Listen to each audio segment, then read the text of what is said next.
নোয়াখালীতে একটা ঘটনা ঘটেছে। দারসুল কোরআনের জন্য ছাত্ররা একত্রিত হয়েছে। আজকের ছাত্র যারা, এরা আগামী দেশের নেতৃত্ব দিবে। কথা বলেন ঠিক কিনা? আল্লাহ রাব্বুল আলামিন স্পষ্ট জানিয়ে দিলেন, ইউসাব্বিহু লিল্লাহি মা ফিস সামাওয়াতি ওয়া মা ফিল আরদি লাহুল মুলকু ওয়া লাহুল হামদু ওয়া হুয়া আলা কুল্লি শাইইন কাদির।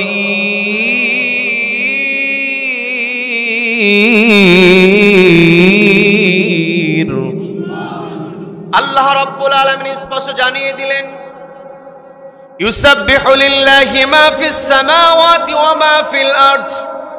আসমান এবং জমিনে যা কিছু আছে, ইউসাব্বিহু লিল্লাহ, তাসবিহ জ্ঞাপন করছে একজনের জন্য। তিনি কে? সবাই একটু কষ্ট করে বলেন, তিনি কে? লাহুল মুলক, তার রাজত্ব, ওয়া লাহুল হামদ, রাজত্ব যার হবে, প্রশংসা তারই হবে। কি কথা বলেন? ওয়া হুয়া আলা কুল্লি শাইইন কাদির, যত শক্তি আছে, যত ক্ষমতা আছে, সকল শক্তি এবং ক্ষমতার উপরে আলা কুল্লি শাইইন কাদির, সমাসীন রয়েছেন একজন। তিনি কে? এর দ্বারা বোঝা যায় সকল ক্ষমতা, সকল শক্তির একজন উৎস। তিনি কে? আল্লাহ ব্যতীত অন্য কাউকে শক্তির উৎস বলা যাবে নাকি? আল্লাহ ব্যতীত অন্য কাউকে ক্ষমতার উৎস বলা যাবে নাকি? যেই ব্যক্তি আল্লাহ ব্যতীত অন্য কাউকে শক্তির উৎস, ক্ষমতার উৎস বলবে, বুঝতে হবে তার নাম যতই মুসলমানের হোক না কেন, সে মুসলমান হতে পারে না। এই কথা বলেন ঠিক কিনা? যেই রব্বুল আলামিনের শক্তি, যেই রব্বুল আলামিনের ক্ষমতা, সেই রবের কোরআন থেকে আমরা কথা শুনতে এসেছি। কি কথা বলেন? এই কোরআনের মধ্যে যা কিছু আছে সব কিছু আল্লাহর কথা। এই কোরআনের মধ্যে ভুল তো দূরের কথা, সন্দেহ করার কোনো অবকাশ নাই। বলেন আল্লাহু আকবার। এই কোরআনটাকে আল্লাহ রাব্বুল আলামিন দিয়েছেন the complete code of life. আমার আপনার জীবনে চলার জন্য যা যা দরকার সবকিছু কোরআনে ঢুকিয়ে দিয়েছেন কে? আল্লাহ রাব্বুল আলামিন। এই পৃথিবীতে যত সৃষ্টি আছে, প্রত্যেকটা সৃষ্টির মধ্যে আমাকে আপনাকে সম্মানিত করেছেন। আমরা হলাম আশরাফুল মাখলুকাত, আমাদের সম্মান সবচাইতে বেশি। এতে কোনো সন্দেহ আছে নাকি? আল্লাহ বলছেন, ওয়ালাকাদ কাররামনা বনি আদম ওয়া হামালনাহুম ফিল বাররি ওয়াল বাহরি ওয়া রাযাকনাহুম মিনাত তাইয়্যিবাত।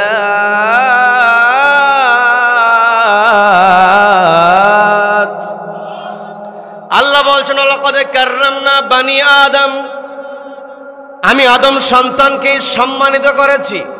ওয়া হামালনাহুম ফিল বাররি ওয়াল বাহর, পানিতে এবং মাটিতে চলার জন্য আমি তাদেরকে কর্তৃত্ব দিয়েছি। ওয়া রাযাকনাহুম মিনাত তাইয়্যিবাত, এবং আমি তাদেরকে পবিত্র রিজিক দিয়েছি। তার মানে আমি আপনি যদি আমার আপনার সম্মান ধরে রাখতে চাই, আমার আপনার রিজিক হতে হবে পবিত্র। কি কথা বলেন? কি কথা বলেন?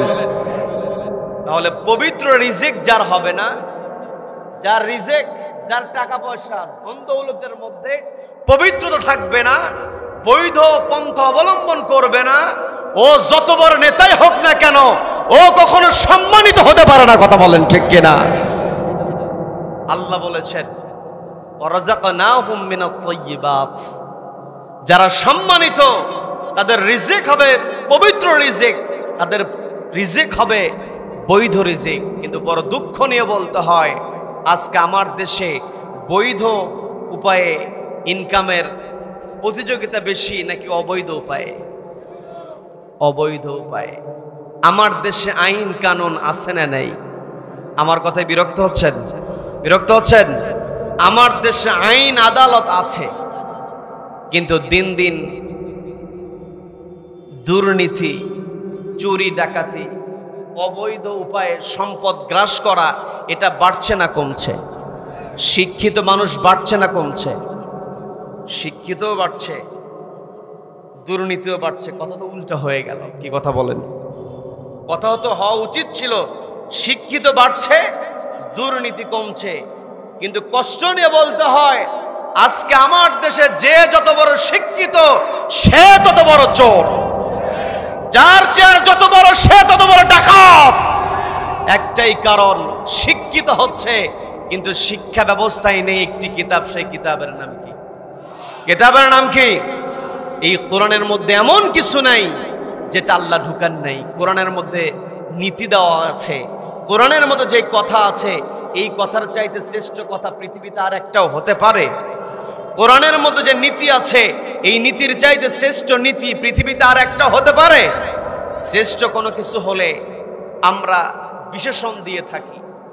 যেমন আমরা যদি কোনো সুন্দর বিল্ডিং দেখতে পাই, সুন্দর বিল্ডিং দেখলে আমরা বলে ফেলি হাই রে কত সুন্দর, রাজপ্রাসাদের মতো বাড়ি করেছে, বলি কি বলি না? প্রাসাদ যখন বড় দেখি, জাঁকজমকপূর্ণ প্রাসাদকে আমরা বিশেষণ দেই যে রাজপ্রাসাদ। কি কথা বলেন? আবার আমার যেই সমস্ত মিস্ত্রি ভাইয়েরা রাজপ্রাসাদ তৈরি করে ওই মিস্ত্রি ভাইদেরকে কি বলে? বলেন বলেন, আমার কথাকে বুঝতে কষ্ট হচ্ছে? রাজমিস্ত্রি। কারণ রাজমিস্ত্রি হলো মিস্ত্রির রাজা। কি কথা বলেন? কি কথা বলেন? আবার এই যে চেয়ারে বসে আছি, আগের দিনে তো রাজ সিংহাসন দেখা যেত, অর্থাৎ রাজা যে সিংহাসনে বসতো সেই সিংহাসনকে বলা হতো রাজ সিংহাসন। কি কথা বলেন? আবার দেখবেন আমাদের হাঁস আছে, হাঁসের মধ্যে যেই হাঁসটা বড় শ্রেষ্ঠ সে হাঁসকে কি বলা হয়? রাজহাঁস। তার মানে হাঁস শ্রেষ্ঠ হলে রাজহাঁস, সিংহাসন শ্রেষ্ঠ হলে রাজ সিংহাসন, মিস্ত্রি শ্রেষ্ঠ হলে রাজমিস্ত্রি, প্রাসাদ শ্রেষ্ঠ হলে রাজপ্রাসাদ, নীতি যদি শ্রেষ্ঠ হয় সেটাই হবে রাজনীতি। কি কথা বলেন? কি কথা বলেন? তার মানে কোরআনের মধ্যে যে নীতি আছে এই নীতির চাইতে শ্রেষ্ঠ নীতি আর একটা হতে পারে? তার মানে কোরআনের মধ্যে রাজনীতি আছে না নাই? আছে না নাই? সম্মানিত ভাইয়েরা, আজকে আমার দেশে আইন আদালত আছে, বিচারক আছে, আইনজীবী আছে, কিন্তু আমরা আমার দেশ থেকে অপরাধটাকে দমাতে পারছি না। একটাই কারণ, এই পৃথিবীতে আমাকে আপনাকে আল্লাহ পাঠিয়েছেন, আমাকে আপনাকে রব্বুল আলামিন শ্রেষ্ঠ বানিয়েছেন। এই পৃথিবীতে আমরা কেমন করে চলবো এই জন্য কোরআনের মধ্যে রব্বুল আলামিন সবকিছু ঢুকিয়ে দিয়েছেন। কি কথা বলেন? এই কোরআন যেইভাবে আমাকে আপনাকে চলতে বলেছে সেইভাবেই চলতে হবে, এতে কোনো সন্দেহ আছে নাকি? আল্লাহ রব্বুল আলামিন এই কোরআনের মধ্যে যত বিধান দিয়েছেন সমস্ত বিধান আমাকে আপনাকে মানতে হবে। এই কোরআনের মধ্যে যতগুলো আয়াত আছে এই আয়াতের মধ্য থেকে কেউ যদি একটা আয়াতকে অস্বীকার করে সে কি ইমানদার থাকতে পারবে নাকি? এই কোরআনের মধ্যে আল্লাহ রাব্বুল আলামিন যত বিধান দিয়েছেন সমস্ত বিধানের মধ্য থেকে আমি আমার আলোচনার সূচনায় পবিত্র কোরআনের 3 নম্বর সূরা, সবাই একটু কষ্ট করে বলেন কত নম্বর সূরা? একটু কষ্ট করে বলেন কত নম্বর সূরা? 3 নম্বর সূরা, সূরা আলে ইমরানের 110 নম্বর আয়াতের খণ্ডিত অংশ আমি তেলাওয়াত করেছি। এখান থেকে কিছু কথা রব্বুল আলামিন আমাকে আমল করার নিয়তে বলার এবং আপনাদেরকে আমল করার নিয়তে শোনার তৌফিক দান করুন। বলেন আমিন, বলেন আমিন। সম্মানিত দিনী ভাইরা, সম্মানিত আমার পীরগাছার ভাইরা, সম্মানিত আমার রংপুরের ভাইরা, আল্লাহ রাব্বুল আলামিন আমাদেরকে পৃথিবীতে পাঠিয়ে দিলেন, আমাদেরকে আল্লাহ ঘোষণা দিয়ে দিলেন আমরা হলাম শ্রেষ্ঠ, আমরা হলাম সম্মানিত।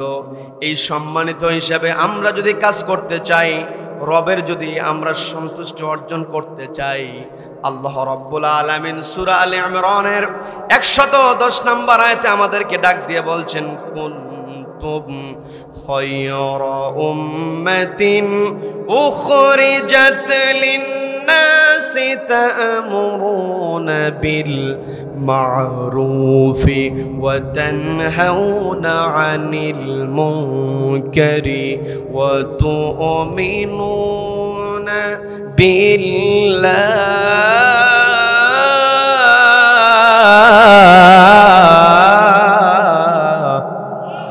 আল্লাহ বলছেন কুনতুম খায়রা উম্মাহ, তোমরা উত্তম জাতি হতে পারবে, তোমরা উত্তম উখরিজাত লিন-নাস, তোমাদেরকে বের করা হয়েছে মানুষের কল্যাণে। উখরিজাত লিন-নাস, তোমাদেরকে বের করা হয়েছে মানুষের জন্য। খেয়াল করে একটু বোঝার চেষ্টা করবেন।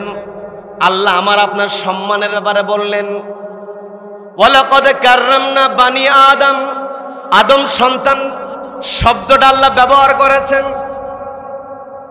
মানুষ আল্লাহ রাব্বুল আলামিন চাইলেও নাস শব্দটাকে ব্যবহার করে আমার আপনার সম্মানের কথা বলতে পারতেন। আল্লাহ রাব্বুল আলামিন চাইলে ইনসান শব্দ ব্যবহার করে আমার আপনার পরিচয়টা বলতে পারতেন। কিন্তু আল্লাহ রাব্বুল আলামিন এই পৃথিবীতে যখন মানুষ পাঠাবেন, তখন রব্বুল আলামিন সিদ্ধান্ত নেওয়ার সময় ফেরেশতাদেরকে কিন্তু ডাক দিয়েছিলেন কিনা? ফেরেশতাদেরকে ডাক দিয়ে বলছেন, ইন্নী জাইলুন ফিল আরদি খলিফা, পৃথিবীতে আমি আমার প্রতিনিধি পাঠাবো। খলিফা শব্দের অর্থ হলো প্রতিনিধি। সবাই একটু কষ্ট করে বলেন, খলিফা শব্দের অর্থ কি? প্রতিনিধি। এই প্রতিনিধি হিসাবে আমার আপনার যে দায়িত্বটা হবে, আল্লাহ বলছেন কুনতুম খায়রা উম্মাহ, তোমাদেরকে তো আমি প্রতিনিধি করে পাঠিয়েছি। তোমরা প্রতিনিধি হিসাবে দায়িত্ব পালন করতে গিয়ে তোমরা হতে পারবে উত্তম জাতি, তোমরা হতে পারবে খায়ের জাতি। তবে শর্ত হলো উখরিজাত লিন-নাস, তোমাদেরকে বের করা হয়েছে মানুষের জন্য। আর মানুষের জন্য বের করার পরে তোমাদের প্রথম কাজ হলো তা'মুরুনা বিল মা'রুফ, তোমরা সৎ কাজের আদেশ দাও। ওয়া তানহাউনা আনিল মুনকার, অসৎ কাজে বাধা প্রদান করো। কি কথা বলেন? কি কথা বলেন? এই জায়গাতে আপত্তি হয়ে যায়। বিরক্ত হচ্ছেন? নিজে একা একা ইবাদত করতে চায় যে আমার নামাজ আমি একা পড়ব। কথাগুলো বোঝার চেষ্টা করবেন।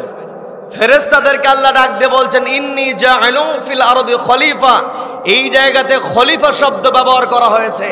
আল্লাহ চাইলে ইনসান শব্দ ব্যবহার করতে পারতেন, আল্লাহ চাইলে নাস শব্দ ব্যবহার করতে পারতেন, কিন্তু আল্লাহ ইনসান নাস শব্দ ব্যবহার করেন নাই, ব্যবহার করেছেন খলিফা। খলিফা শব্দের অর্থ প্রতিনিধি। এই প্রতিনিধির কিছু দায়িত্ব আছে না নাই? আছে না নাই?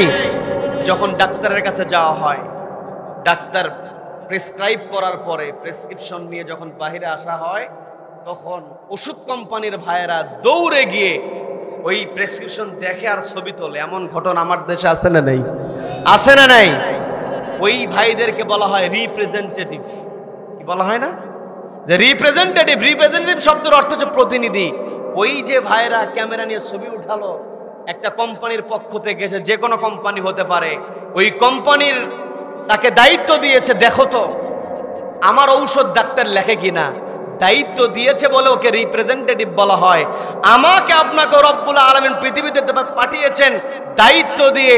নিজে সৎ কাজ করতে হবে, সৎ কাজের আদেশ দিতে হবে, নিজে খারাপ কাজ থেকে দূরে থাকতে হবে। যেখানে খারাপ কাজ হবে সেখানে উম্মাহ হয়ে, জাতি হয়ে, একতাবদ্ধ হয়ে সেখানে প্রতিহত করতে হবে। কথা বলেন ঠিক কিনা? এই জায়গাতে আমাদের আপত্তি হয় যে আমি একাকী নামাজ পড়ে, একাকী রোজা করে পার পেয়ে যাব, আপনি বাঁচলে বাপের নাম। এমন কথা আছে না? আমার আপনার নবী বিশ্বনবী জনাবে মুহাম্মদুর রাসূলুল্লাহ সাল্লাল্লাহু আলাইহি ওয়াসাল্লাম 40টা বছর তার বিরুদ্ধে কেউ কোনো কথা বলে নাই। তাকে উপাধি দিয়েছে আল আমিন, তাকে উপাধি দিয়েছে আস সাদিক। নবীজিকে তারা ভালোবেসেছে, নবীজির সঙ্গে সম্পর্ক বজায় রেখেছে। এমনকি নিজের গোত্রের লোকজন, নিজের দলের লোকজনকে বিশ্বাস করে নাই, মূল্যবান সম্পদগুলো নবীজির কাছে জমা রেখেছিল। কি কথা বলেন? কি কথা বলেন? নবীজি এত প্রিয় ছিল, কিন্তু নবীজি যখন 40 বছর বয়সে এই কোরআনের নীতি যখন নবীর কাছে অবতীর্ণ হলো, এই কোরআনের আলোকে নবী যখন বলেছেন লা ইলাহা ইল্লাল্লাহ, আল্লাহর বিধান ছাড়া অন্য কোনো বিধান চলতে পারে না, তখনই নবীজিকে প্রতিহত করার চেষ্টা হয়েছিল। কথা বলেন ঠিক কিনা? যেই মানুষটা ছিল বিশ্বস্ত মানুষ, যেই মানুষটা ছিল ভালোবাসার মানুষ, সেই মানুষটা শত্রু হয়েছে। কি কথা বলেন? নবীজিকে অফার দেওয়া হয়েছে, আব্দুল্লাহ তুমি কি চাও? ধন সম্পদ চাইলে ধন সম্পদ দেওয়া হবে, নারী চাইলে তোমাকে নারী দেওয়া হবে, তুমি যদি চেয়ার চাও তোমাকে চেয়ার দেওয়া হবে, তবে শর্ত হলো তুমি তোমার মতো একাকী ইবাদত করবে, আমাদের বিরুদ্ধে কোনো কথা বলবে না।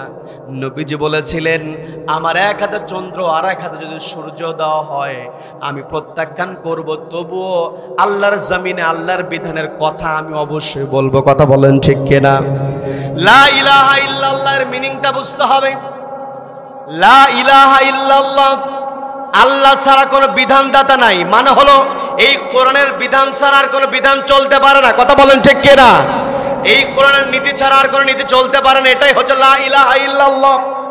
শুধুমাত্র মুখে বললে হবে না, বাস্তবে এটাকে আমাকে আপনাকে এগিয়ে আসতে হবে, একতাবদ্ধ হতে হবে। আমি সূরা আল ইমরানের 110 নম্বর আয়াত তেলাওয়াত করেছি। আল্লাহ বলছেন, কুনতুম খায়রা উম্মাহ, তোমরা উত্তম জাতি।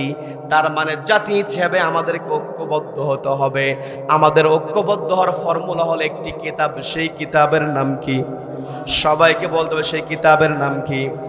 এই কোরআন সবচাইতে যিনি বেশি মেনেছেন তার উপরে কোরআন অবতীর্ণ হয়েছে। কি কথা বলেন?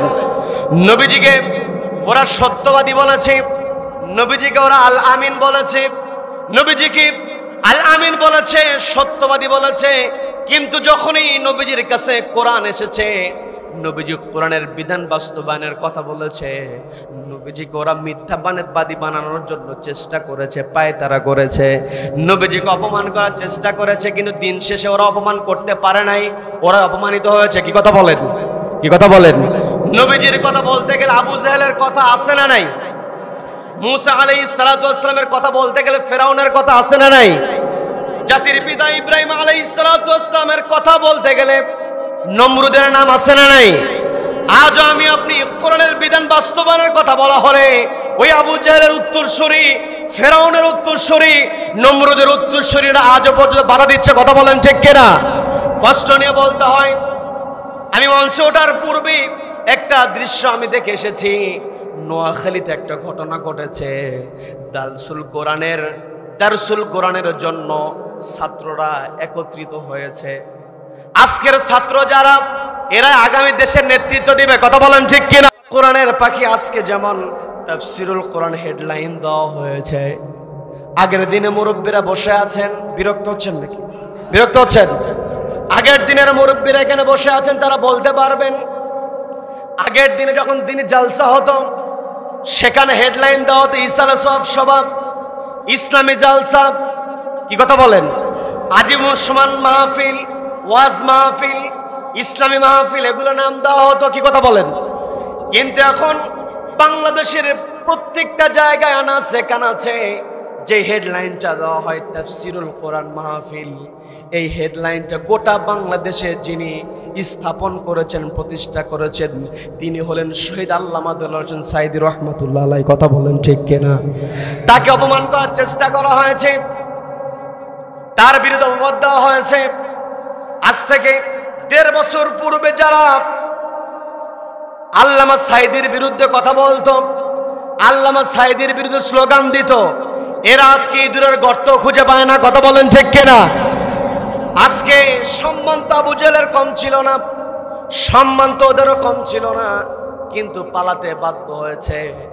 সম্মান আবু জাহেলের ছিল, সম্মান ওদের ছিল, কিন্তু সম্মানটা ওরা ধরে রাখতে পারে নাই। একটাই কারণ, ওরা কোরআনের বিরোধিতা করেছে। নবীজিকে যখন আল্লাহ রাব্বুল আলামিন মেরাজে নিয়ে গেলেন, অর্থাৎ তার কাছে নিয়ে ঊর্ধ্বগমন যখন হলো, মেরাজ থেকে নবী যখন আসলেন, অল্প সময়ের মধ্যে এত ব্যাপক ঘটনা ঘটে গিয়েছে। বিস্তারিত ঘটনার দিকে আমি যাব না, আপনাদেরকে বোঝানোর যেটা চেষ্টা করব সেটা হলো, বোঝার চেষ্টা করবেন। নবীজি যখন এসে বললেন, আমি সিদরাতুল মুনতাহা পাড়ি দিয়ে আরশ আজিমে গিয়েছি, আল্লাহর সঙ্গে আমার দিদার হয়েছে, কথোপকথন হয়েছে। এর পূর্বে আমি বাইতুল মাকদাসে গিয়েছি।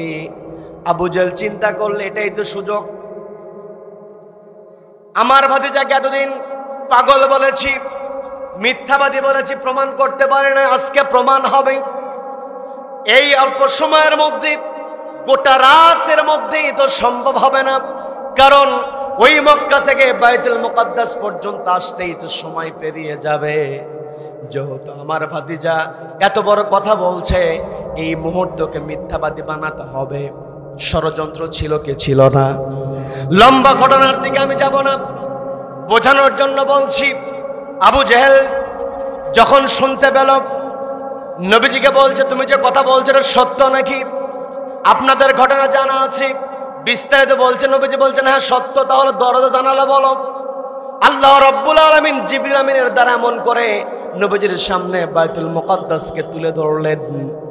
যখন নবীজি ওই দৃশ্য দেখে আবু জেহেলকে দরজা জানালার সংখ্যা বলে দিল, সে বলতেছে না, তুমি নিশ্চয় জাদু করেছো। বলেন নাউযুবিল্লাহ, বলেন নাউযুবিল্লাহ। এরপরে আবু জেহেল চিন্তা করলেন বন্ধুর কাছে যেতে হবে, কারণ কাউকে ঘায়েল করতে হলে বন্ধুকে ম্যানেজ করতে হয়। কি কথা বলেন, কি কথা বলেন? বিস্তারিত ঘটনার দিকে যাব না। আবু জেহেল আবু বকর রাদিয়াল্লাহু তাআলার কাছে গিয়ে বলছেন, তোমার দোস্ত, তোমার কাছের মানুষ, সে নাকি এই এত অল্প সময়ের মধ্যে এত এত জায়গা পাড়ি দিয়েছে। বলে এটা কে বলেছে? মুহাম্মদ সাল্লাল্লাহু আলাইহি ওয়াসাল্লাম যদি বলে থাকে আমি এটা বিশ্বাস করলাম। বলেন আল্লাহু আকবার। আবু জেহেল তো বিপদে পড়ে গেল যে কাকে সাইজ করতে আসছে। আবু জেহেলের পরিকল্পনা মরণ পর্যন্ত থেমেছিল না। সে বলছে, ভাতিজা তুমি যত কথাই বলো না কেন, তোমার এই কথা, তোমাকে আমি মিথ্যাবাদী প্রমাণ করবই। কিন্তু নবীজির মনের মধ্যে আকাঙ্ক্ষা যে আমার চাচাকে আমার দাওয়াত দিতেই হবে। যারা ইসলামের প্রচার করে, যারা ইসলামে আন্দোলন করে, এরা ইসলামের দাওয়াত দেয় কাউকে সন্তুষ্ট করার জন্য নয়, একজনকে সন্তুষ্ট করার জন্য। তিনি কে? তিনি কে? একজন মুসলমানের কোনো শত্রু থাকতে পারে না, মুসলমান কাউকে হিংসা করতে পারে না। কিন্তু কষ্ট নিয়ে বলতে হয়, যখন কোরআনের দাওয়াত দেওয়া হয়, এক শ্রেণীর মানুষ যারা অবৈধ উপায়ে ইনকাম করতে চায়, এদের অ্যালার্জি শুরু হয়ে যায়। কি কথা বলেন? কারণ কোরআনের বিধান যখন বাস্তবায়িত হবে তখন তো ইচ্ছা মতো খেয়াল খুশি মতো চলা যাবে না। নবীজি রাষ্ট্রপ্রধান ছিলেন, নবীজির সমাজের প্রধান ছিলেন, নবীজি মসজিদের ইমাম ছিলেন, রাষ্ট্রের ইমাম ছিলেন। এই কথা বললে এক শ্রেণীর মানুষের অ্যালার্জি শুরু হয়ে যায়। যেমন অ্যালার্জি ছিল আবু জেহেলের। নবীজি বারবার চাচার কাছে যান। নবীজি চিন্তা করলেন যেহেতু আমার চাচা বিশ্বাস করছে না, বিশ্বাস আমার করাতে হবে। নবীজির সরল মনে নবীজি চাচার কাছে গিয়ে বললেন, চাচা আপনি তো আমাকে বিশ্বাস করছেন না, তবে আপনাকে একটা কথা বলতে পারি। আমি যখন বাইতুল মুকাদ্দাসের দিকে যাচ্ছিলাম তখন পথের মধ্যে আমি একটা কাফেলার সঙ্গে আমার সাক্ষাৎ হয়েছে। এই কাফেলা সিরিয়া থেকে এই কাবার দিকে আসছে। আগামী দিনের সূর্যাস্তের পূর্বেই ওই কাফেলা মক্কায় হাজির হবে। ওদের সঙ্গে পথের মধ্যে আমার কথা হয়েছে, ওদের সঙ্গে পথের মধ্যে আমার কথা হয়েছে। আমার কথা যদি বিশ্বাস না হয় তাদেরকে আপনি জিজ্ঞাসা করবেন, জিজ্ঞাসা করে দেখবেন তারা আমার ব্যাপারে সাক্ষী দেবে। বলেন আল্লাহু আকবার, আল্লাহু আকবার। যখন নবীজি বললেন আগামীকাল সূর্যাস্তের পূর্বেই, আবু জেহেলের চিন্তা কিভাবে আমার ভাতিজাকে মিথ্যাবাদী প্রমাণ করা যায়। আমি ঘটনার সংক্ষেপে বলছি, বিরক্ত হচ্ছেন নাকি? মনোজাত দিয়ে দেব। অন্যান্য মাহফিল তো মোটামুটি এই সময় মোনাজাতের দিকে চলে যায়। আজকে একটু উঠতে দেরি হয়েছে, নামতেও একটু কি হবে, দেরি হবে। থাকবেন তো? দেখি তো কারা কারা চলে যাবেন। আল্লাহু আকবার। সবাই মনোযোগী বলে আলহামদুলিল্লাহ, বলে আলহামদুলিল্লাহ। সম্মানিত ভাইরা, যে কথা বলতে নিয়েছিলাম, নবীজি যখন চাচা আবু জেহেলকে বলেছি আগামী দিন সূর্যাস্তের পূর্বে ওই কাফেলা কাবার প্রান্তরে হাজির হয়ে যাবে, আপনি তাদের কাছে আমার ব্যাপারে জিজ্ঞাসা করবেন। পরের দিন যখন সূর্য যখন অস্ত যাবে তার পূর্বে কিন্তু সূর্যের আকারটা লাল বর্ণ ধারণ করে। কি কথা বলেন? সূর্যের আকার যখন লাল বর্ণ ধারণ করেছি, সিরিয়ার ওই কাফেলা তখনও কাবার প্রান্তরে হাজির হয় নাই। আবু জেহেলের মনের মধ্যে শয়তানি আছে না নাই? আছে না নাই? আবু জেহেল চিন্তা করলো, আমার ভাতিজা বলেছিল সূর্যাস্তের পূর্বে ওই কাফেলা কাবার প্রান্তরে হাজির হয়ে যাবে। সূর্যের যে অবস্থা দেখা যায়, কোন কাফেলাকে তো দেখা যায় না। সে তার লোককে পাঠালো, ঘোড়া নিয়ে পাঠিয়ে দিয়ে বলল, দেখো তো কোন কাফেলাকে দেখা যায় নাকি, একটু পথ দেখে আসো। অল্প সময় নির্ধারণ করে তাকে দায়িত্ব দেওয়া হলো। তার ওই লোক যখন দেখলো যে না, পথের মধ্যে কেউ নাই, এই সূর্যাস্ত হওয়ার পূর্বে আসার কোনো সম্ভাবনা নাই, এই কথা যখন আবু জেহেলকে জানানো হয়েছে, আবু জেহেল কাবার ওই চত্বরে এসে চিৎকার চেঁচামেচি শুরু করে দিয়েছে। আজকে যদি কাবার চত্বরে সূর্যাস্তের পূর্বে কাফেলা না আসি, আব্দুল্লাহর পুত্র মুহাম্মাদের খবর আছে, বলেন নাউযুবিল্লাহ, বলেন নাউযুবিল্লাহ। নবীজি অনুমান করে বলেছেন, আপনাদের পীরগাছা থেকে যদি আপনারা ঢাকায় যান, হয়তো আপনাদের 6 ঘন্টা 7 ঘন্টা সময় আপনাদের লাগে। 8 ঘন্টা যদি ধরা হয় তাহলে স্বাভাবিকভাবে ঢাকা অবশ্যই পৌঁছা যাবে, কিন্তু অনেক সময় রাস্তার মধ্যে জ্যাম হয়ে যায়, তখন 8 ঘন্টায় কেন 16 ঘন্টাতেও যাওয়া যায় না। ঈদের ছুটির মধ্যে 16 ঘন্টা তো আসতে পারে না, এমন ঘটনা আছে না নাই? আছে না নাই? এটা তো হচ্ছিল অঘটন যদি ঘটে যায়। এখন ওই সিরিয়ার কাফেলা যখন আসছিল, আসার সময় তাদের পথে সমস্যা হওয়ার কারণে তারা আসতে পারছে না, কিন্তু আবু জেহেল সুযোগ নিয়েছে। যেহেতু আমার ভাতিজা এই কথা বলেছে, সে বলছে তুমি যদি নবী হও তাহলে তোমার কথা সত্য হবে। যদি আজকে ওই কাফেলা সূর্যাস্তের পূর্বে হাজির না হয়, তাহলে তোমাকে আর কোনো কথা বলতে দেওয়া হবে না। বলেন নাউযুবিল্লাহ। নবীজি একটু চিন্তিত হয়ে পড়লেন যে আমি তো আমার চাচার ভালোর জন্যই, কারণ কথা বিশ্বাস করে যদি ইসলাম কবুল করে, আমার হাতে হাত রেখে যদি কালেমা পড়ে, আবু জেহেলেরই ভালো। কি কথা বলেন? কেউ যদি ইসলামের বিরোধিতা করে, নবীজিকে গালিগালাজ করে, নবীজির কোনো ক্ষতি হবে? ক্ষতি হবে? হবে না, বরং তারই ক্ষতি হবে। নবীজি একটু ব্যথিত হয়ে গেলেন যে আমি কার জন্য কি করি। অনেক সময় দেখবেন আমরা সমাজের মধ্যে চলতে গেলে উপকার করলে, অর্থাৎ উপকারী গাছের ছাল থাকে না, একটা কথা আছে না, কি আছে না? উপকার করলে অবস্থা খারাপ, কিন্তু এর মানে কি উপকার করলে যদি মানুষ আমার অপকার করতে চায়, এর মানে কি উপকার করা বন্ধ করা যাবে? বন্ধ করা যাবে? আমি আপনি কোরআনের দাওয়াত দিব, আমার শরীর থেকে যদি রক্ত ঝরায়, তবু আমাকে আপনাকে অবশ্যই দাওয়াত দিতে হবে। কি কথা বলেন? সম্মানিত ভাইরা, আজকে আমি আপনি এখানে হাজির হয়েছি কোরআন শোনার জন্য। আমি যে কথা বলতে নিয়েছিলাম, ঘটনার দিকে যাব। এই যে যুব সমাজ আজকে সুন্দর আয়োজন করেছে, তাদের পরিকল্পনা হলো সমাজটা যেন সঠিকভাবে পরিচালিত হয়, সমাজ যেন আদর্শ সমাজ হয়। কি কথা বলেন? আদর্শ সমাজ আমাকে আপনাকে গড়তে হবে, আদর্শ সমাজ গড়তে হবে। আদর্শ সমাজের ট্রেনিং হবে পরিবার থেকে, পরিবার থেকে ট্রেনিং শুরু করতে হবে। পর্দালের মা বোনেরা শুনছেন, একটু কানটা খাড়া করে শুনবেন, বোঝার চেষ্টা করবেন। মা আপনাকে ডাক দিয়ে বলছি, কোনো গল্প করবেন না, কথাগুলো বোঝার চেষ্টা করুন। এই মুহূর্তে আপনার উদ্দেশ্যে কিছু কথা বলা হবে, একটু বোঝার চেষ্টা করবেন। কারণ পরিবারে মা যদি সচেতন হয়, সন্তান সচেতন। কি কথা বলেন? মা যদি নামাজি হয়, সন্তানও নামাজি। মা যদি সত্যবাদী হয়, সন্তান সত্যবাদী। কি কথা বলেন? এই জন্য মা আপনাকে দায়িত্ব নিতে হবে। আপনাকে দৃষ্টি আকর্ষণ করে বলছি, পরিবারের প্রধান হলেন আপনি, পরিবারের দায়িত্ব আপনাকে পালন করতে হবে। একটা সন্তান সবার আগে মায়ের কাছ থেকে শেখে। আমি প্রায় জায়গাতে একটা এক্সাম্পল দেই, এক্সাম্পল দিলে কি বিরক্ত হবেন নাকি? অনেক সময় আমরা দেখি 2.5 বছরের বাচ্চা, 3 বছরের বাচ্চা কথাটাই ভালো করে বলতে পারে না। মা জায়নামাজ বিছিয়েছে, মাকে লক্ষ্য করে প্রত্যেকদিন মা এখানে রুকু করে, সেজদা করে। প্রত্যেকদিন দৃশ্য দেখতে দেখতে ছোট মানুষ এমন কাণ্ড করে ফেলে, মা ওযু বানিয়ে জায়নামাজ বিছিয়েছে, মাকে জায়নামাজে দাঁড়ানোর সুযোগ না দিয়া ওই ছোট্ট 2.5 বছরের বাচ্চা জায়নামাজের উপরে সেজদা দেয়। দৃশ্য আছে না নাই? আছে না নাই? তার মানে মা, আপনি যদি নামাজ পড়েন, আপনাকে দেখে আপনার সন্তান নামাজ শিখবে।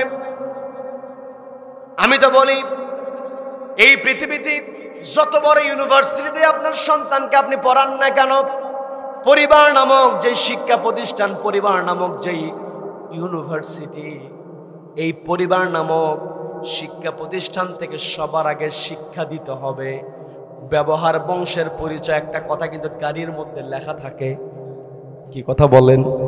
আপনার মনে বিরক্ত হচ্ছেন, মনোযোগ দিয়ে দেব, মনোযোগ দিয়ে দেব, আলোচনা চলবে চলবে। কতক্ষণ?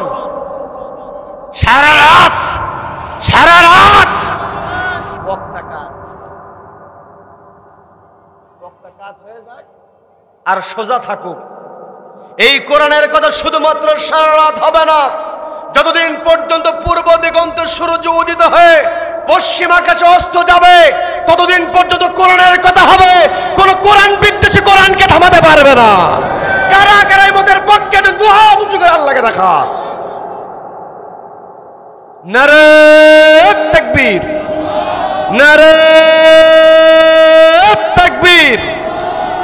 আল কোরআনের আলো ঘরে বাইরে জালো, আল কোরআনের আলো ঘরে বাইরে জালো, সবখানে জালো, সংসদে জালো। নারে তাকবীর। আল্লাহ আমাদের সকলকে কবুল করেন, বলেন আমিন, বলেন আমিন। সম্মানিত দিনী ভাইয়েরা, মা বোনদের দৃষ্টি আকর্ষণ করে আমি যে কথাটা বলছিলাম, মা আপনার পরিবারটাকে আপনার শিক্ষা প্রতিষ্ঠান মনে করতে হবে। পরিবারকে যদি আমরা প্রাইমারি স্কুলের সঙ্গে তুলনা করি, তাহলে পরিবার নামক প্রাইমারি স্কুলের প্রধান শিক্ষিকা হবেন একজন মা। কি কথা বলেন? পরিবারকে যদি আমরা হাই স্কুলের সঙ্গে তুলনা করি, তাহলে হাই স্কুলের সুপারিনটেন্ডেন্ট, হাই স্কুলের প্রধান শিক্ষক হবেন একজন মা। কি কথা বলেন? আমরা যদি পরিবারকে কলেজের সঙ্গে তুলনা করি, তাহলে মা হবেন ওই কলেজের প্রিন্সিপাল। দেখেন, ঠিক বলেন, কারণ চিন্তায় পড়ে গেছে। হাই স্কুলের প্রধান সেটাও মা, কলেজের প্রধান সেটাও মা, আবার প্রাইমারি স্কুলের প্রধান সেটাও মা। সব প্রধান যদি মায়েরা নেয়, তাহলে আমরা কি করবো? ঠিক বলতেছে। আপনাদের ভয় পাওয়ার কোনো কারণ নাই। মা যদি পরিবার নামক প্রাইমারি স্কুলের প্রধান শিক্ষিকা হন, তাহলে বাবা হবেন পরিবার নামক প্রাইমারি স্কুলের গভর্নিং বডির সভাপতি। কি কথা বলেন? সেই স্কুলের সভাপতি এবং প্রধান শিক্ষক দুজনের সম্পর্ক ভালো, ওই স্কুলের রেজাল্ট ভালো, ওই স্কুলের ছাত্ররাও ভালো। কি কথা বলেন? এই জন্য বাপদের দৃষ্টি আকর্ষণ করে বলছি, মা আপনার দৃষ্টি আকর্ষণ করে বলছি, পরিবারের সন্তানকে কোরআনের শিক্ষা দিতে হবে। সন্তানকে বুঝাতে হবে তা'মুরুনা বিল মা'রুফ, সৎ কাজের আদেশ দাও, ওয়া তানহাউনা আনিল মুনকার, অসৎ কাজে বাধা প্রদান করো, ওয়া তু'মিনুনা বিল্লাহ, ঈমান আনো একজনের উপরে, তিনি কে? তিনি কে? তবেই তুমি কুনতুম খায়রা উম্মাহ, উত্তম জাতি হতে পারবে। সন্তানকে বোঝাতে হবে সৎ কাজের আদেশ, অসৎ কাজে বাধা প্রদান। কিন্তু বড় কষ্ট নিয়ে বলতে হয় যে বাবা ওইদিকে যাওয়ার দরকার নেই, তুই তোর মতো চল। বলে কি বলে না? বলে কি বলে না? এটা ইসলাম হতে পারে না, এটা মুসলমানের বৈশিষ্ট্য হতে পারে না। মুসলমান এসেছে অন্যায়ের প্রতিবাদ করার জন্য, সৎ কাজ প্রতিষ্ঠা করার জন্য। কি কথা বলেন? খলিফা হিসেবে আল্লাহ পাঠিয়েছেন, খলিফার দায়িত্ব আছে না নাই? আমার আপনার ব্যক্তিগত আমল তো আমাকে আপনাকে করতে হবে। পারিবারিক জীবনে আমি খলিফা হিসেবে কি দায়িত্ব পালন করলাম, সামাজিক জীবনে খলিফা হিসেবে কি দায়িত্ব পালন করলাম, রাষ্ট্রীয় জীবনে আন্তর্জাতিক অঙ্গনে খলিফা হিসেবে কি দায়িত্ব পালন করলাম, এই প্রশ্ন কিয়ামতের ময়দানে একজন করবেন। তিনি কে? তিনি কে? সম্মানিত দিনী ভাইরা, কথাগুলো বোঝার চেষ্টা করেন। আমি আলোচনা শুরু করেছিলাম, আল্লাহ আমাকে আপনাকে বলেছেন কুনতুম খায়রা উম্মাহ, তোমরা উত্তম জাতি হতে পারবে তোমরা যদি তোমাদের প্রতিনিধির দায়িত্ব পালন করতে পারো। ফেরেশতাদেরকে আল্লাহ আমাদের ব্যাপারে পরিচয় করিয়ে দিয়েছেন, মানুষ হিসেবে পরিচয় করে দেন নাই। আল্লাহ বলছেন ইন্নী জাইলুন ফিল আরদি খলিফা। আমার আপনার পরিচয় ফেরেশতারা জানে আমরা হলাম আল্লাহর খলিফা। কি কথা বলেন? খলিফা হিসেবে আমার আপনার দায়িত্ব হলো সৎ কাজের আদেশ দিতে হবে, অসৎ কাজে বাধা প্রদান করতে হবে, সমাজটাকে আদর্শ সমাজ হিসেবে গড়ে তুলতে হবে। আদর্শ সমাজের তিনটা ভিত্তি হবে। সবাই বলেন কয়টা ভিত্তি? সবাই একটু কষ্ট করে বলেন কয়টা ভিত্তি? তিনটা ভিত্তি। এক নম্বর হল ঈমান এবং তাওহীদ। ঈমান এবং, সবাই বলেন ঈমান এবং তাওহীদ। দ্বিতীয় নম্বর হল তাকওয়া এবং নৈতিকতা। তাকওয়া এবং নৈতিকতা, বলেন তাকওয়া এবং নৈতিকতা। তৃতীয় নাম্বার ভিত্তি হবে জ্ঞান এবং প্রজ্ঞা। জ্ঞান আর একটা কি বলেন? প্রজ্ঞা। এক নাম্বার ঈমান এবং তাওহীদ, দুই নাম্বার তাকওয়া এবং নৈতিকতা, তিন নাম্বার হলো জ্ঞান এবং প্রজ্ঞা। এই তিনটা আমাকে আপনাকে কোরআনের আলোকে এই সমাজটাকে আদর্শবান সমাজ বানাতে হলে ইবাদত করতে হবে একজনের, তিনি কে? তাওহীদের উপরে থাকতে হবে।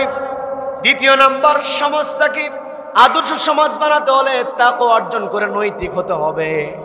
কলমের খোঁচা দিয়া লক্ষ লক্ষ টাকা আত্মসাৎ করে এমন অফিসার আমার দেশে আছে না নাই? সবাইকে বলতে আছে না নাই? চুরি করলে হাত কেটে দেওয়ার বিধান কোরআনে আছে না নাই? আছে না নাই? আজকে আমার দেশে কলমের খোঁচা দিয়ে যারা অর্থ আত্মসাৎ করে, আজকে কোরআনের বিধান থাকলে একটা অফিসারকে যদি ওই সুপ্রিম কোর্টের সামনে অথবা বাইতুল মুকাররমের সামনে একটা দুর্নীতিবাজ অফিসারের হাত যদি কেটে দেওয়া হতো, তাহলে দেশের বাকি অফিসাররা এমনিতেই সোজা হয়ে যেত। কথা বলেন ঠিক কিনা? কি কথা বলেন?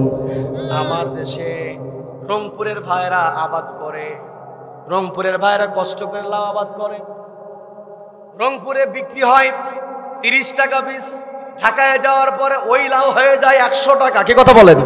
কি কথা বলেন? আছে না নাই? এই যে জুলুমগুলো করা হয়, মরে মরে চাঁদাবাজি, আছে না নাই? এখন এই চাঁদাবাজি যদি বন্ধ করতে চাই, একটি কিতাবকে লাগবে, সেই কিতাবের নাম কি? কোরআন। এই কোরআনের জ্ঞান অর্জন আমাকে আপনাকে করতে হবে। আমি বলেছি ঈমান, তাওহীদ, তাকওয়া, নৈতিকতা, জ্ঞান এবং প্রজ্ঞা। কোরআনের জ্ঞান অর্জন করার পরে যদি প্রজ্ঞাবান হয়ে আজকে যদি চাঁদাবাজদের শাস্তি কোরআনের আলোকে দেওয়া হতো, আল্লাহ বলেছেন সূরা মাইদার মধ্যে, আল্লাহ রাব্বুল আলামিন 33 নম্বর আয়াতে বলেছেন, জমিনে যারা জুলুম করবে, যারা ফাসাদ তৈরি করবে, এদের হাত পা বিপরীতভাবে কেটে দাও।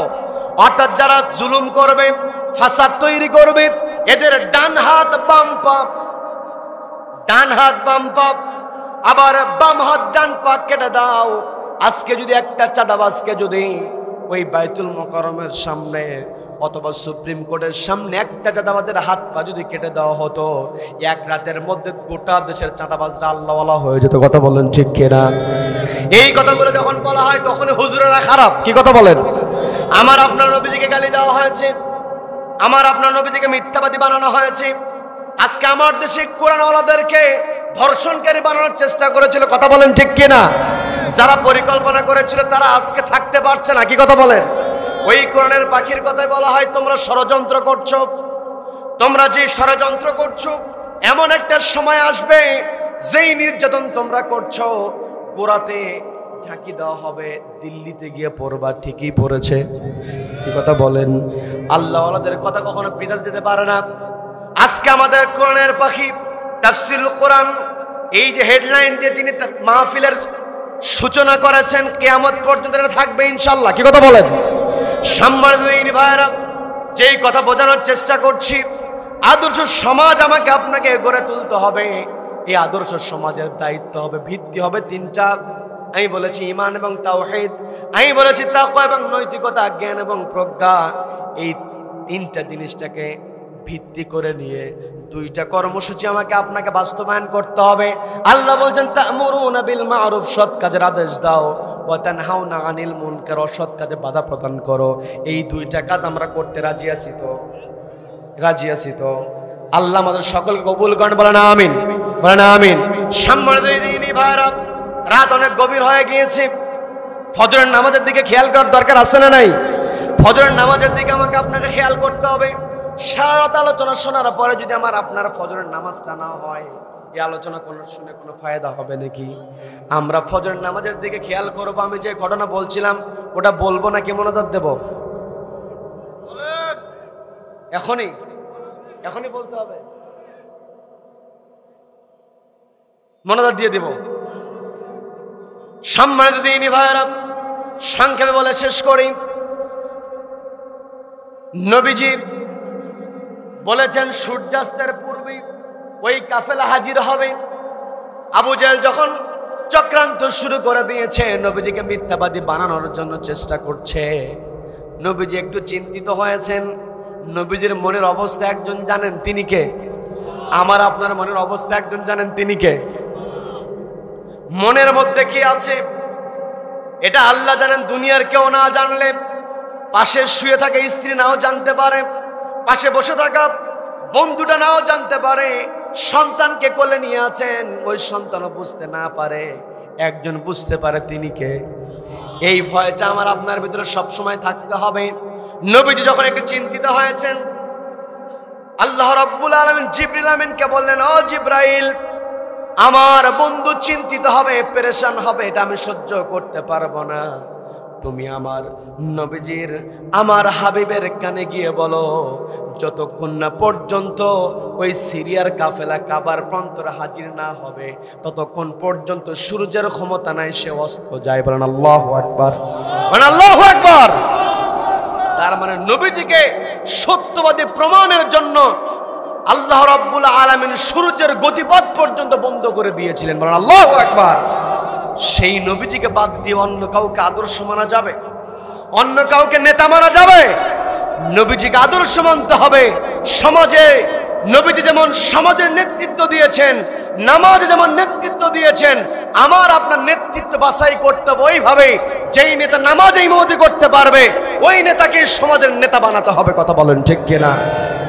সম্মানিত দিনী ভাইরা, অনেকে গায়ে লাগাতে চায় না, যে না এগুলো দরকার নাই, ওই সুপারিশের দরকার নাই, এভাবে চললেই হলো, আমি তোর সরাসরি খারাপ কাজ করছি না, এমন কথা বলার লোক আছে না নাই? আছে না নাই? স্পষ্ট আয়াত আমি বলে যাই, সূরা নিসার 83 নম্বর আয়াত আল্লাহ বলছেন, মাইয়াশফা শাফাআতান হাসানা ইয়াকুল লাহু নাসীবুম মিনহা ওয়া মান ইয়াশফা শাফাআতান সাইয়্যা ইয়াকুল লাহু কিফলুম মিনহা। যেই ব্যক্তি ইয়াশফা হাসানা, যেই ব্যক্তি ভালো কাজে সুপারিশ করবে, ইয়াকুল লাহু নাসীবুম মিনহা, তার জন্য একটা অংশ চলে আসবে। অর্থাৎ আমি আপনি সরাসরি ভালো কাজ করলাম না, কিন্তু যেই ব্যক্তি ভালো কাজ করছে তাকে সুপারিশ করলাম, এটা আমার কথা নয়। পবিত্র কোরআনের 4 নম্বর সূরা, সবাই বলেন কত নম্বর সূরা?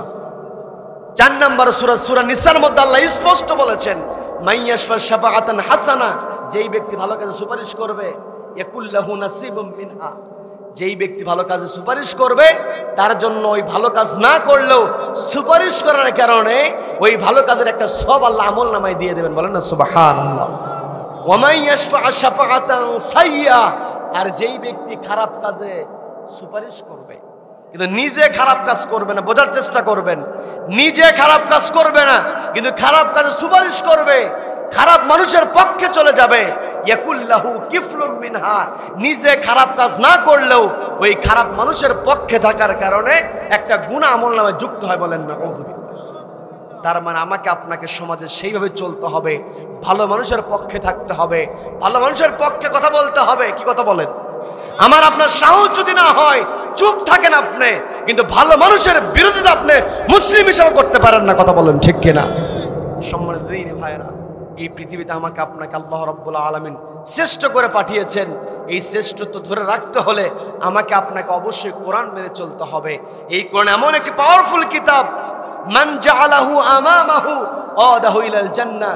নবীজি বলছেন, মান জাআলাহু আমামাহু জাআলাহু আই জাআলাল কুরআন, এই কোরআনকে যেই ব্যক্তি ইমাম বানিয়ে নেবে, আদাহু ইলাল জান্নাহ, এই কোরআন তাকে আল্লাহর জান্নাতে নিয়ে যাবে। বলেন না সুবহানাল্লাহ। তো আমরা জান্নাতে যেতে চাই কি চাই না? জান্নাতে যেতে হলে এই কোরআনের আলোকে আমাকে আপনাকে চলতে হবে। এই কোরআনের আলোকে চলতে হলে আমাকে আপনাকে নেতা মানতে হবে। লাকাদ কানা লাকুম ফি রাসূলিল্লাহি উসওয়াতুন হাসানা, নবীজি হলেন আমাদের জন্য উত্তম আদর্শ, উসওয়া হাসানা। নবীজিকে মানতে হবে।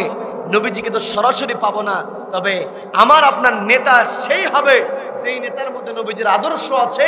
আমার আপনার নেতা সেই ব্যক্তি হবে যেই ব্যক্তির দিলের মধ্যে কোরআন আছে, যেই ব্যক্তির ভিতরে রয়েছে একজনের ভয়। তিনি কে? সবাইকে বলতে হবে তিনি কে? রব্বুল আলামিন যে কথাগুলো হলো এলোমেলো বিক্ষিপ্ত কথা হয়েছে, রব্বুল আলামিন আমাদের সকলকে আমল করার তৌফিক দান করুন, বলেন আমিন, বলেন আমিন। আমি আপনাদেরকে জিজ্ঞাসা করি, আমাদের পরিচয় ফেরেশতাদেরকে আল্লাহ তুলে ধরেছেন কি পরিচয়? খলিফা। তার মানে খলিফা হিসাবে আমাকে আপনাকে আল্লাহ দায়িত্ব দিয়েছেন।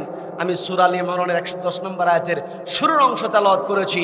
খলিফা হিসেবে আমার আপনার দায়িত্ব হবে সৎ কাজের আদেশ দেওয়া, অসৎ কাজে বাধা প্রদান করা।